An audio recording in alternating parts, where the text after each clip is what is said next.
Bu bizdin больницаларда мамлекет тарабынан миллиард деген акчалар бөлүнөт да. Бекер дарылар берилсин деп, анын перечини бар, анын кандай дарылардын аталыштары бар, бекерге берилсин деп. Бирок ошол больницанын жетекчилери өздөрүнүн кызыкчылыгын ойлошуп, ал бекер дарыларды чоң кылып больницага илип койсо болот. Мына жарандар, мына дарылар мамлекет тарабынан берилет, бекер бул дары депчи. Бирок аны алар илгиси келбейт да. Себеби ал жерде алар сатат ал дарыны. Мамлекет бекерге берет, а врачтар ал дарыларды сатат пациенттерге. Ошону сатканын далили мына жакында эле онкология больницанын врачтары кармалды. Бул азыр бүгүнкү күндө кармалган больницанын врачтары бул бир эле больницада болуп аткан маселе.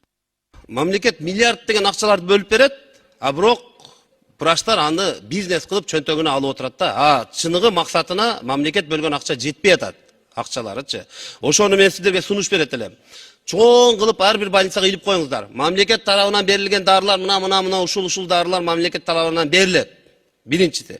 Экинчиси электронный кылып туруп ачып койгула. Азыр баарыбызнаке мамлекет боюнчагы ишканалардын бардыгын саналипке өткөрүп атабыз. Туурабы? А медицина тарабында жок.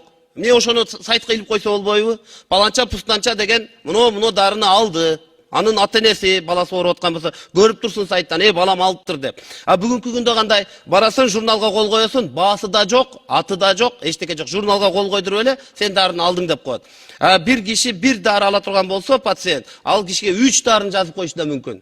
Бүгүн ошону электронный кылып чыгаргыла, бирок муну тез арада чыгаргыла. Себеби мамлекеттин миллиард деген акчалар сыртка жөн эле жок болуп кетип атат, бирөөлөрүнүн чөнтөгүнө кетип атат. Ошону ачык эле программасын иштеп чыккыла.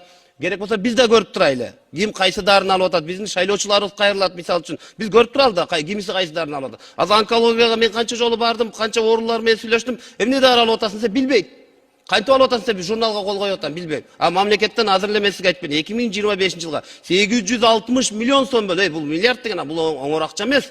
Бирок ошо өзүнүн максатына жетпей атат. Мен сизден суранам, ушуну көзөмөл кылып, тез арада ушул программаны иштеп чыгыңыз. Элдин бардыгы, туугандары, жакындары бардыгы ким кайсы дарыны алып атат, канча сомдон алып атат, билип турайлы. Ошол менен биз Кыргыз фарымда жана сиздердин иштериңиздерди көзөмөл кылып турат. Жана коомчулукта көзөмөл кылып турат. Рахмат.